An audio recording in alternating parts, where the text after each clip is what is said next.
How's it going, folks? It's Lobo, and thank you so much for joining me today for another episode of Daredevil. This is episode 12, meaning we only have one more episode of season 2, and then I'm finally on to the final season of the original Netflix Daredevil show, which is sad to say, honestly. But anyway, last week we had Frank honing in on who the Blacksmith is and just where he's at, but his men are strangely loyal for some reason, and I have my theories about that, but it remains to be seen if I'm right or wrong. But I'll see how this all wraps up. I'm excited, though. Is this a flashback? Elektra's training now? Wow, she fought better as a kid than she does now. She fights pretty good, but she's like always getting beat up. I think it's just a victim of her not having a suit like Matt does. There's a man watching us. Forget him.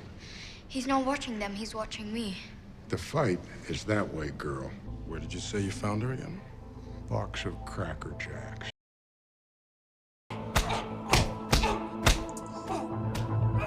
She comes from... She's killing him. No shit. Ellie. She just doesn't know when to stop. We've seen that in present day. You told me to finish it. I didn't tell you to kill him. The last thing you want is for everybody here to be scared shitless of you. I get you. Good, because that was just a warm-up. The best you can do? You haven't seen my best. Well, what are you waiting for? You tried to have me killed. You got that right.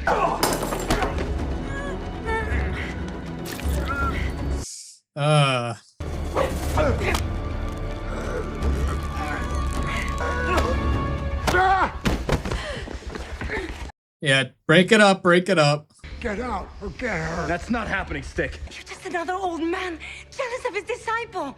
You'd rather see me dead than outgrow you. Well, guess what? When it comes to killing, I've always been better. Put up or shut up. No, put it down. All right, who are these guys? Are these members of the chase? I've never seen them. Oh, well, no, he's fighting them. Okay, so it is the hand. It's so dark, I can't see the red. Oh, right in the eye.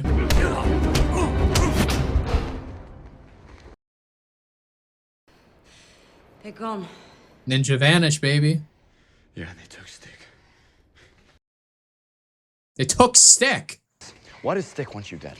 What does it matter? It matters because Stick never does anything without a reason. And the hand, they didn't kill him, they captured him, which means he knows something. And they're gonna rip him to shreds until they find out what it is. Is she a black sky? You've pushed everyone out of your life. And now you want to put the little you have left on protecting that broken old man? That broken old man, he gave me a life when I had nothing, when I was alone. He abandoned you. Just when you needed him the most. Because that's what he does. I don't care what Stick did. I'm gonna save him. If you get in my way, Matthew, I'm gonna kill you too. Ah, crazy girls, man. I just want to say this now, I remember when I first learned about the character in the show, and I was just kind of like, okay, she's all right. I was a little bit disappointed with her backstory because she's just a rich girl that took some self-defense training classes and then thinks of herself as a vigilante. I'm like, this is kind of boring. I've seen her comic book art, so I'm like, she looks like an assassin. That's a little bit boring. Well, she's an assassin. But I'm just saying, she's fighting a lot better now. She fought good in the flashback. She held her own against Stick. But when it came to the Yakuza, she didn't do too good. I don't know. I feel like her past fights didn't set the best example of her skill as they are now. I understand when she got stabbed by the hand, because that's a hand. But the Yakuza, I mean, they work with the hand. I don't know. Something I noticed. Got all those body bags. That nightmare you've been living, it's over. Frank Castle's a dead man. Keep thinking that. Get her a lift, wherever she wants to go. Get out of here, Karen. Can I go get a Happy Meal? Wherever she wants to go. Sorry, just research. Looking for something.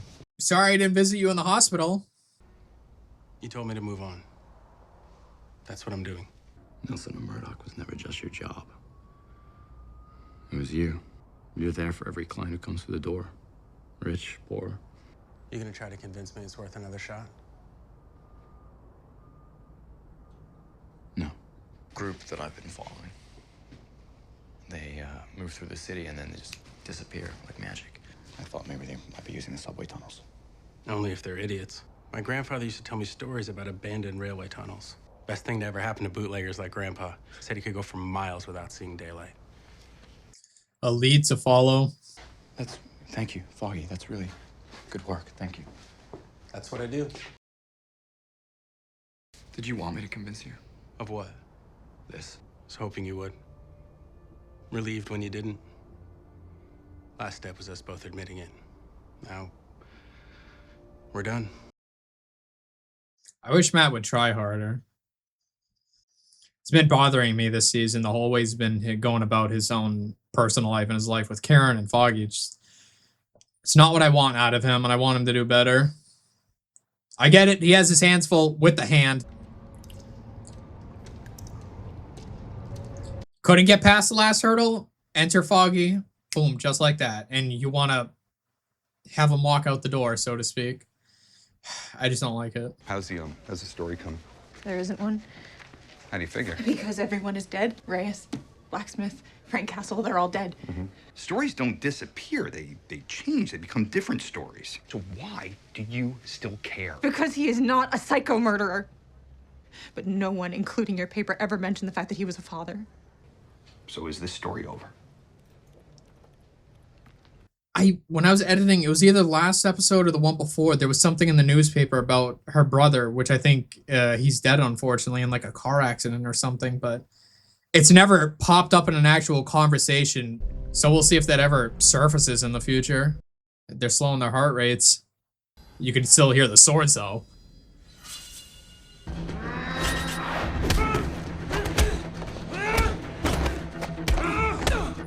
Right now, he feels less like a vigilante and more like a superhero in a secret lair with ninjas.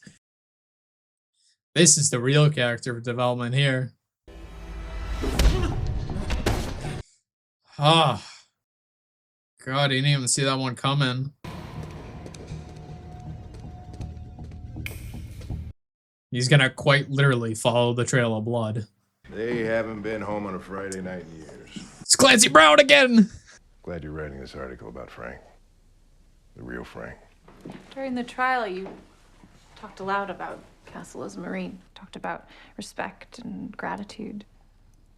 He had a knack for it, really. A sixth sense about tics and subconscious behaviors and the way a brain works. It was spot on, really. Unnerving the way he could look into a person's soul. I think I know what you mean. Wow. He's just so real. He can peck you apart. He's amazing at it. Did you happen to catch the news last night? It was a shipyard explosion. He was on the ship when it went up. Police are sure?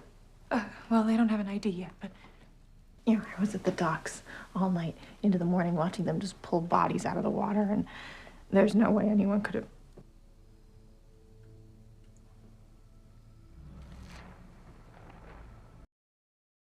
Don't tell me he's the blacksmith. After a war, some men turn their backs on you. Not Gosnell. But that kid never gave up. Never gave in. It's late. Get the hell out of there. That boy was the definition of loyal. Right? They wouldn't give up who he was. That's why they were so loyal. They were soldiers. Here comes Frank. Wait for it. What a twist. But that explains so much. That, fuck, dude. Why did I think he was working with the hand? You keep getting the drop on him. If you can hear me, we got a shot. You've been tracking their weapons, so they dropped them. Time to go deeper. Track their breath.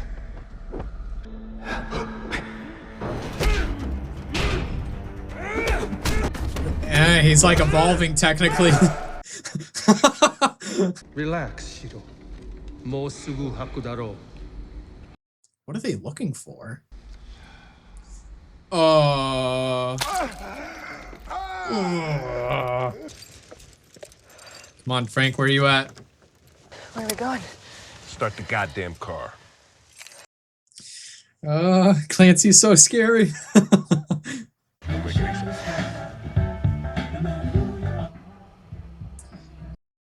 This was the music Frank was playing. Maybe it would trigger something for him. I guess not. I thought maybe he'd be like, oh, we used to listen to this. Real Castle.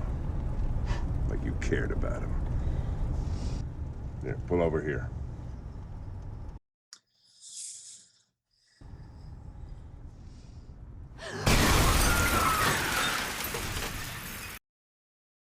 And he hit the passenger side. It's like a guardian angel. Fucked up dark one. I love that, man. Oh, look at that. Come on, Matt, get there. They put in all his fingers. Only thing gonna crack tonight is your skull.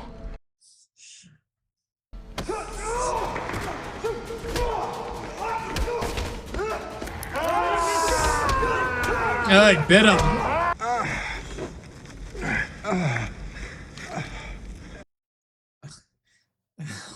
Looks like he has long nails. Maddie, I'm proud of you.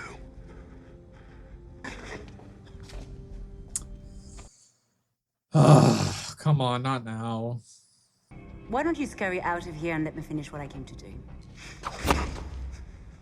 He's not going anywhere. Neither are you, child.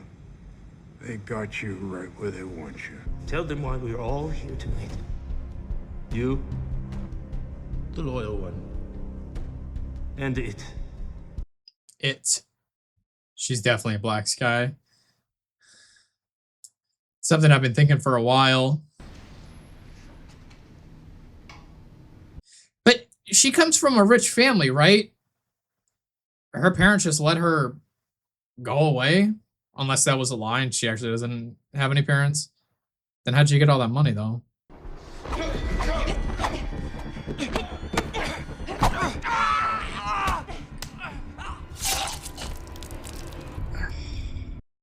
I mean, he was asking for it. If this was a test. Your kid attacked her. You've endangered all of us. You know what it is, what it can do. If you won't kill it, I will. She's my responsibility. I'll take care of her. I need it. Call me it again, I'll cut you in half. You are right, Elektra. You're not a girl anymore. Do you know who we serve? Yeah, some mythical piece of shit called the Black Sky. What is it? The end of the war, you don't believe it. We just lost. You are the Black Sky. Our greatest living weapon. Elektra, do not listen to him. That's why she always seems possessed, like she can't stop herself.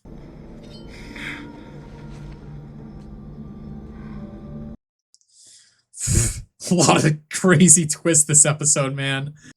So the one he killed from the container, they were trying to recreate it because she disappeared. Why can't I stay with you? Because we'll be hunted the rest of our lives. So she's adopted.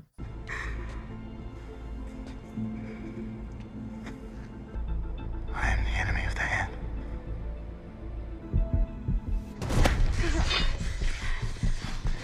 You could either try and kill us and prove them right, or you could save Stick and prove them wrong.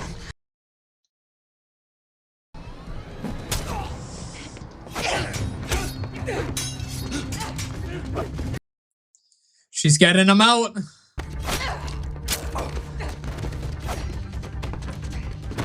I am so happy with how her character turned out. Especially because I was not vibing with her originally. And this story is just so much cooler than anything it could have possibly been. Just, a rich girl trying to play a vigilante for thrills and such. So much better. Ah, oh, let's go. Yeah, he walked out. He was dragged out on a dark and quiet night. It's always something I've loved with this show. It's just the raw audio of the environment. No need to inject music. Just enjoy the scene for itself, wherever it be. Just great atmosphere. You think all of this is about a bad drug deal? That's what you see at the park. Who cares? That's never what this has been about. It's about what happened with you, with all of us. Kandahar! Go back to the car. What's he talking about? Kandahar, what's that? What happened? Go. They come after you. Just tell me the truth. I'll help you figure it out. Please, we'll figure it out. But if you kill him, you will never know. No, Frank! You do this and you are the monster that they say you are. Do you hear me? You do this and I am done. That's it. You're dead to me. Do you hear me? I'm already dead.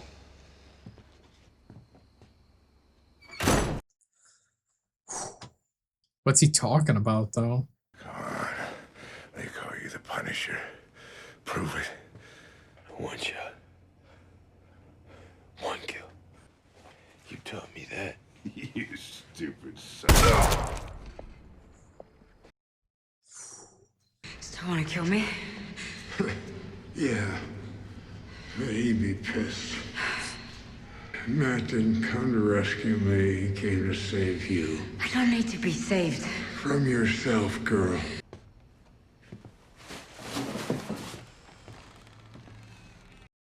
What are you thinking? I thought maybe he'd bury the body, but he's just gonna light it up? The hell is he? Secret passage?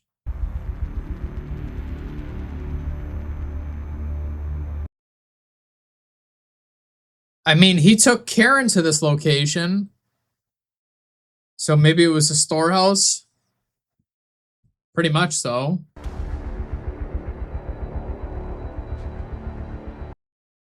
Bulletproof vest.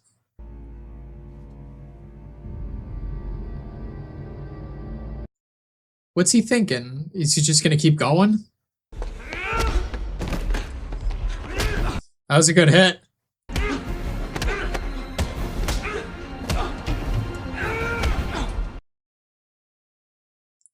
Damn, no, but what happened? Got wrecked. Dude got bodied, holy shit. So silent. He just woke right up. Daredevil must die. And it's gonna... son of a bitch. Okay, so I just want to start off by... I think it's called Kandahar. We're missing one final piece of the puzzle with Frank. Because there is more to the story than what we're seeing finally be revealed. His old colonel is the blacksmith. That's a pretty crazy twist. When originally Karen was talking with him in his room, when she's looking at the pictures and stuff, in the back of my mind, I was like, wouldn't it be a crazy twist if he's the blacksmith? And then I shushed myself like internally. I'm like, don't say that. That's kind of stupid. But it turned out to be the case. I should have said it out loud. But it does make sense because it goes into that idea of what he's talking about with loyalty. Because I was like, why will these guys just refuse to say who or where the blacksmith is? Because I was like, it's either the biggest amount of respect or it's fear or it's like a belief in a cult, but it all came back down to respect, loyalty, soldiers. And Frank wanted no part of that, but I think it was again called Kandahar. What is that? What happened? There is something we're finally missing, which I'm assuming is going to be revealed next episode during the finale. Frank did it. He finally killed the blacksmith, but I don't feel like he's quite won the war. And we had him look at all those guns and the armor. I don't know if I'm misinterpreting the scene, but I think it was like a storeroom that he was using because he led Karen to that location where I just pretty blatantly he was going to kill her, then dump the body somewhere, but that's where he stored some of his guns. But I think Frank is now going to take those and use those to keep on his own crusade. But that's a pretty crazy twist, and just It sucks because I did internally, I guessed it because I'm like, okay, why are we showing the Colonel again? Not just because we're gonna get some more answers. I'm like, there has to be a larger reason, and it's Clancy Brown. And I was like, he's too good to be a one-off character in just, he's great in everything. He can do anything, small time, big time, but I just feel like he's a much larger character, and that turned out to be true. Wow. And not even that, we had the reveal that Elektra is a or the Black Sky, and that's something I've been wondering for a while. And I've been echoing for the past several episodes is my disappointment with her character because she is a little bit boring, just a rich girl seeking thrills and being a little bit crazy and such. And then it's like, okay, there's something a bit morbid with her to where she's almost fascinated with death and can't stop herself from killing people. Well, there is a reason why. It's gnawing at me because I love Karen Page, and I want her to progress her relationship with Matt, and I think that they would make a great couple, and that's the kind of positive influence he needs. I really, really buy into all that shit she was saying where we're made for each other. At first, it was just kind of like, oh, not really, because you're just a psycho rich girl, and he's much more than that. He's had this training from this stick guy. He's going to go on his vigilante crusade, and well, she is an exact mirror to him, having been trained and abandoned by the same man, and they have opposing ideals in a sense because she is a thorough killer, and he is very much against that, so it's the war of two philosophies going hands in hand, but you throw in the suppressed love that they feel for one another or did, but it's still buried somewhere in there. It's such a fascinating story, and I'm like, this is who he's meant to go with. I get that, and I see that, and it sucks because I'm like, I don't know if they're gonna do that in the future, if they're gonna like get together, or we're gonna still have these kind of back and forth between him and Karen, because it sucks about knowing the MCU future, because I know he goes with She-Hulk at some point for like a one-night stand. So I imagine the love life of Matt Murdock is very, very complicated, as it always has been. But I fully buy into Elektra and her story with Matt now, because she's so much more interesting than I originally thought, and I like that they were building up to the grand reveal of what the deal with her actually is. This is one of my issues though with her is, I understand the Yakuza was working with Nobu, who in turn was working with the Hand, but she didn't strike me as the best fighter. She always felt like she wasn't pulling her weight as much as Matt was, and part of that just could be because they're trying to highlight, like from a director's point of view, highlight Matt's skill, and you want to put the focus on him because he's the main character, he's the hero of the story. And also logistically, he is wearing armor, has protection, so when he does inevitably get hit, he continues to go without any interruption. But when she gets necked, it slows you because you have the human response of pain and injury. So it might just be a fault of her not having proper equipment, but I felt like she wasn't as good as a fighter as she's being portrayed now. Like now I feel like she's actually putting in the work, doing really good. She held her own against Stick. She was able to fight off members of the Hand. Well, she did get stabbed by the Hand that one time, and it makes sense why that guy was actually in Matt's apartment, because he was trying to get her, not kill her. He was trying to bring her back. It seems that we haven't gotten the reveal, so my confusion is warranted because there's been no explanation as to what truly is the Black Sky. How do you make that? We know that she's adopted. That's something I was wondering, because I was like, she's rich, and she was trying to work with the Roxxon Corporation, so she comes from money, but I'm like, how did she end up in the care of Stick in his secret order? Well, she was I'm assuming an orphan, or at least given up, and then he left her in the company of foster parents who adopted her, who were obviously rich. How were Black Skies made? That's what I'm just wondering. Is that what the jar is for? We still don't know why there's a giant jar of blood. And the whole kid, the one that Stick killed, that was another Black Sky. They were trying to make it, at least. It's all connected, but we just need to see how it all fits together in like a straight line. Move the pieces in the appropriate order. So we're so close. One more episode left. We are going to get our answers, and that's super exciting. So next episode, we 100% have to wrap up Frank's story, get the final answers of what this was all about. He said it was more than just a drug deal gone wrong. He couldn't let it go, and whatever happened in, it's called Candabar, I believe. Trying to remember that name. There's an unfinished story that we need to know. So that final piece needs to surface next